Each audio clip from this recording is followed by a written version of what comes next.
Hello, welcome to another episode of History in the Dark. I am your host, Darkness the Curse. And before we begin, as always, thank you so much to my generous patrons, my British rail critics, and of course, my underwater train finders. You are the reason why this content remains safely protected, I hope. And today, we are going to discuss APCs, Armored Personnel Carriers. Now, APC is actually a very vague term that encompasses a lot of different military-style vehicles that basically, in the loosest of senses, combine the elements of a light tank, where they have armor, but in an enclosed space, and they're designed to transport ground troops from place to place. And they're not actually meant for direct combat, necessarily. So, in many respects, they differ from a regular battle tank that is usually meant for direct combat. Some APCs don't even have treads, they have wheels, but that varies depending on what circumstances they're being designed for. Either way though, like anything, there have been several APCs created over the years that didn't really turn out so great. Here's 5 of the worst APCs ever.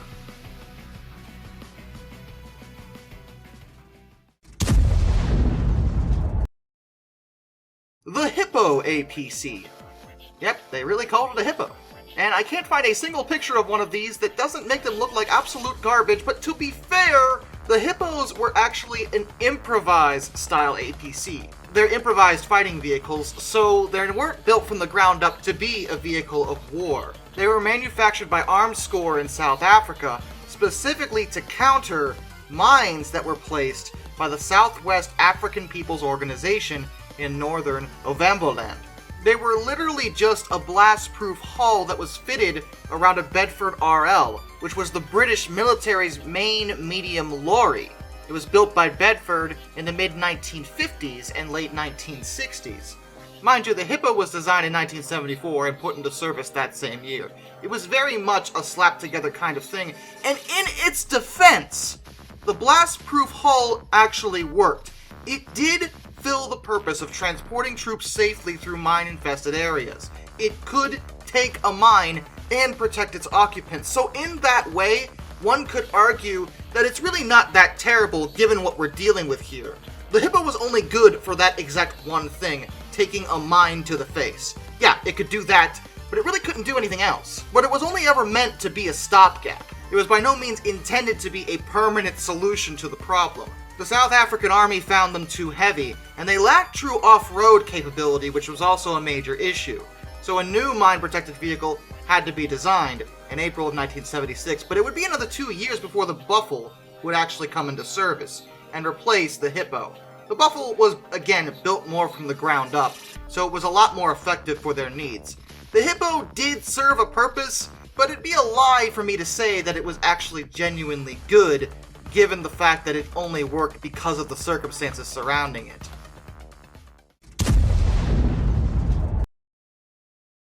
The BMP-1. Now, looking at this doesn't even look like an APC, to be honest.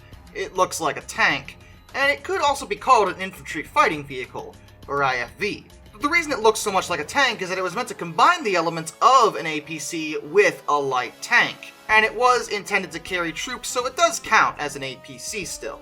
They were designed by Pavel Isakov between 1961 and 1965 for the Soviet Union. A ton of them were actually produced, and in that way you could argue that these aren't actually the worst APCs ever, which is also why I chose to put them low on the list alongside the Hippo, because technically speaking, they aren't exactly awful. They had some benefits. They were amphibious, which was excellent, and the rotating turret of course helped with defense, and some of the armor was actually good, but it had a lot of design flaws that would eventually have to be amended with later designs. The biggest issue with the BMP-1 came down to protection. The armor scheme, and actually the design ethos overall, made it very vulnerable from a lot of angles. Its seat arrangement was that the driver and the commander sat tandem to each other. This meant that if they hit an anti-tank mine, it would kill both of them. And when this happened, it caused painful losses of specialist personnel in the Soviet Army. Drivers actually had to lay sandbags in the bottom of their compartment in an effort to protect themselves from mines. Something that you'd think the APC itself should be able to do, but it wasn't.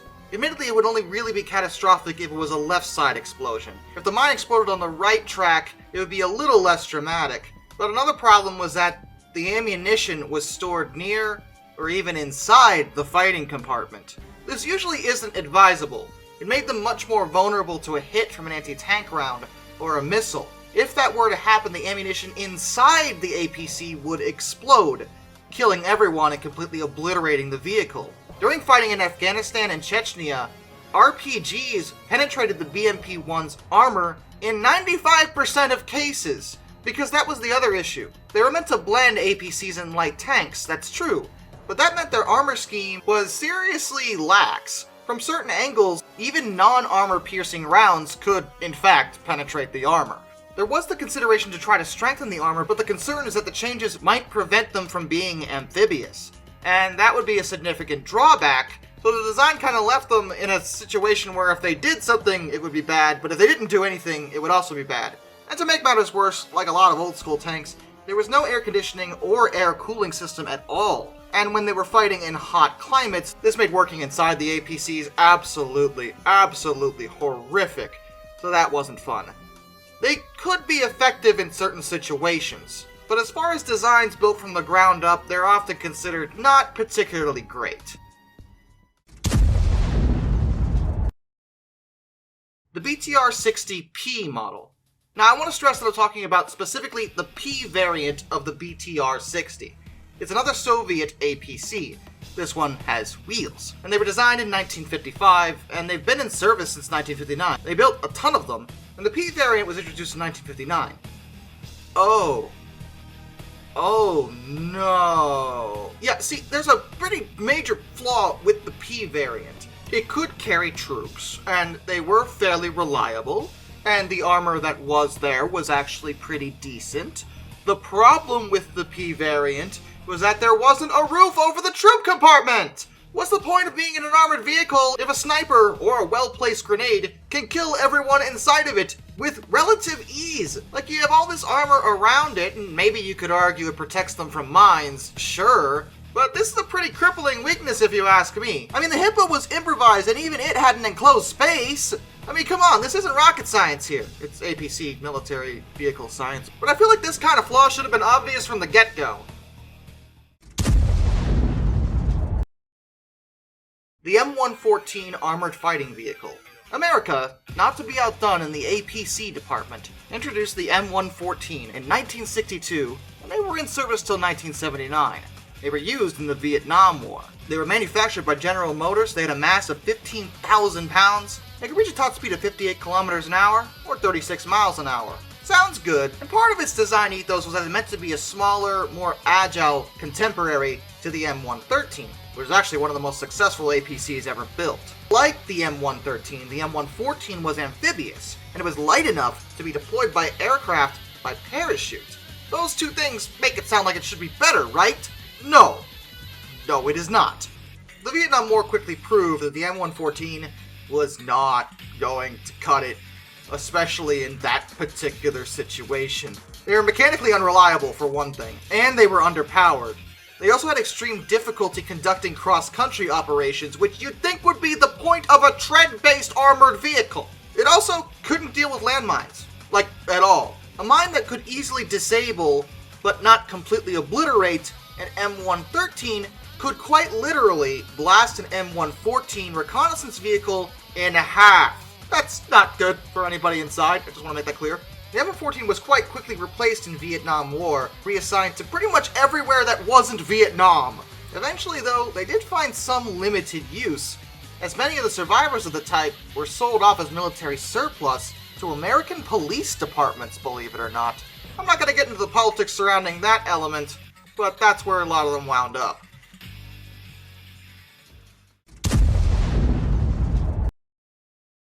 The British Mark V tank. Now, you may be really confused, because I just said tank. That's not an APC, but hear me out. Because there was an attempt in World War I to modify the Mark V British-built tank into a troop carrier. Sir William Tritton developed the tadpole tail, which was an extension of the track horns to be fitted on the back of a Mark IV tank.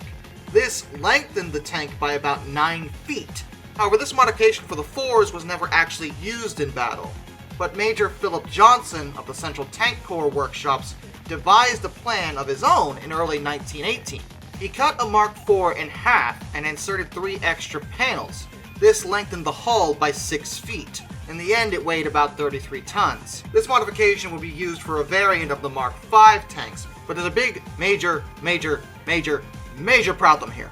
The Mark V tanks suck. I'm just gonna say it right now. Even in the context of World War I, the Mark V version of these tanks was terrible because it removed basically all ventilation compared to the previous versions of the tank. The Ricardo engine was still in the center of the crew compartment, just like the older models, which was already miserable, and the noise interfered with crew communication, but that really wasn't the issue. Marks 1 through 4 drew cooling air from inside the tank, through the radiator, and then expelled the air through a vent. This provided a constant supply of moving air for the crew, making conditions not great, but tolerable. The Mark V, however, drew air from outside the tank, across the radiator, and then expelled the air through a vent, also outside. This left the air inside the crew compartment completely stagnant. The only ventilation for the crew compartment, other than the driver and gunner viewports, was a roof-mounted Keith fan.